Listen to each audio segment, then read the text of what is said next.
भागवत में वर्णन है, जो ठाकुर जी को नित्य चंदन सेवा करता है, ठाकुर जी उसको सुंदर रूप देते हैं। रूप सुंदर देते हैं, इसका मतलब क्या है? ऐसा नहीं कि वो बहुत सुंदर लगेगा, सबको सुंदर भले ही ना लगे, जगन्नाथ जी को सुंदर लगेगा। हमको यही चाहिए कि हम जगन्नाथ जी को पाएं। जिस व्यक्ति के संग से, जिस आहार के संग से, जिस व्यवहार के संग से, जिस स्थान पर जाने से हरि विमुख हम होते जा रहे हैं, उन स्थानों का त्याग, उस वस्तु का त्याग, उस भोज्य व्यंजन का त्याग, उस व्यक्ति का त्याग, ये त्याग श्रेष्ठ है। आज के कलिकाल में घर बच्चे छोड़ करके वन में जाना बहुत मुश्किल है, वो वानप्रस्थी होना बहुत ज्यादा मुश्किल है। इसलिए किसका त्याग करें? वैरागी तो बनना है, हमें त्याग तो करना है, तो त्याग करो केवल एक का, जो हरि विमुख है उसका त्याग। यदि कोई व्यक्ति अपनी किसी भी इंद्रिय से भगवत विमुख है, तो ये बात निश्चित है कि जिस इंद्रिय से वो भगवान का भजन नहीं करता, उसी इंद्रिय से पाप करेगा। आपको दर्शन में तो सुख मिलता है, लेकिन कथा सुनने में रुचि नहीं है, तो निश्चित है कि पाप का प्रवेश द्वार कान ही बन जाएंगे, क्योंकि इन कानों से कथा नहीं जाती। भाई सीधी बात है, जिस रास्ते पर पुलिस की पहरेदारी चलती ही रहती है, वहां चोर कैसे आएगा? कि दो प्रकार के लोगों को साक्षात भगवत प्राप्ति होती है। एक मुक्ति का अधिकारी तो वो होता है जो भजन करके अंतिम श्वास में भगवान का नाम स्मरण करके भगवत धाम को जाता है। लेकिन यही वृत्रासुर कहते हैं, जो व्यक्ति अपने राष्ट्र के लिए, अपने देश के लिए, अपने समाज के लिए युद्ध करता है और युद्ध में अपने प्राणों का त्याग कर देता है, उसको मुक्ति कैसे मिलती है? बोले स्वयं श्री हरि आते हैं और अपने संग लेकर के स्वयं श्री हरि आते हैं। जिस प्रकार आप संतों के चित्रों को प्रणाम करते हैं ना, इन शहीदों के चित्रों को भी आप प्रणाम करेंगे तो शायद संतों को प्रणाम करने से 1 पॉइंट ज्यादा ही फल मिलेगा। ये सामान्य नहीं है। आप विश्वास माने, भक्ति में प्रवृत्त हो जाओगे ना, तो मुक्त होते चले जाओगे। इससे जाति से मुक्त हो जाओगे, परिवारवाद से मुक्त हो जाओगे, लोक धर्म से मुक्त हो जाओगे, संसार की संकीर्णताओं से मुक्त हो जाओगे, लोग क्या कहेंगे इन भावों से मुक्त हो जाओगे। किसी को तो मुक्ति कहते हैं, मुक्ति का मतलब ये थोड़ी मर गए और मिल गई मुक्ति हो गई ना। मुक्ति मतलब जीते जी मुक्त हो जाना इन बंधनों से, कि मैं ब्राह्मण हूँ, मैं क्षत्रिय हूँ, मैं वैश्य हूँ, मैं ज्ञानी हूँ, मैं व्यासी हूँ, मैं गोरा हूँ, मैं काला हूँ, मैं मोटा हूँ, मैं धनवान हूँ, मैं छोटा हूँ, मैं पतला हूँ, ये सारी हमारे बंधन हैं। और भक्ति इन समस्त बंधनों से मुक्त करती, उसी को तो वास्तविक मुक्ति कहते हैं। हम ठाकुर जी के लिए व्याकुल रहते हैं कि ठाकुर जी कब दिखेंगे, ठाकुर जी का दर्शन कब होगा, ठाकुर जी का साक्षात्कार कब होगा, इस व्याकुलता से हम रहते हैं।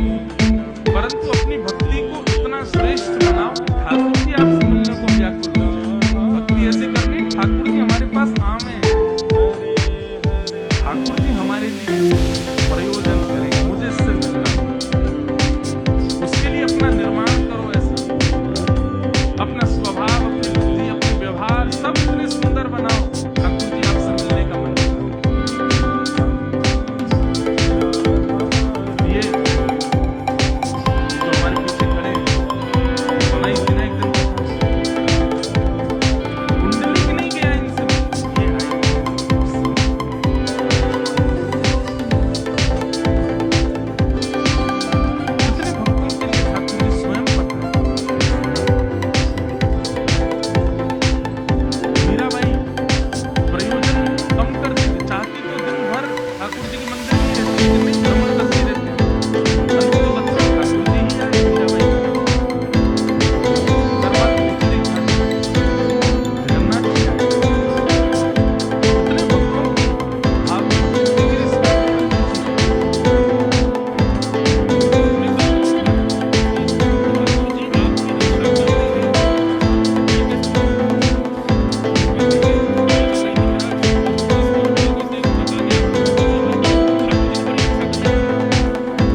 पकड़ के रखिए, छोड़ेंगे। जब व्यक्ति सत्संग में आसक्त होता है ना, जब आध्यात्मिक योग की तरफ चलता है, कथा सुनता है, संतों का संग करता है, वैष्णवों का संग करता है, तीर्थ यात्रा करता है, तिलक लगाता है, इस प्रकार के सत्संगी जीवन में रहने लगता है ना, तो धीरे धीरे उसकी इंद्रियां जो हैं सांसारिक भोग से निरासक्त होती चली जाती, और फिर उसको दुख सुख का अनुभव नहीं होता, फिर उसको आनंद का अनुभव होता है।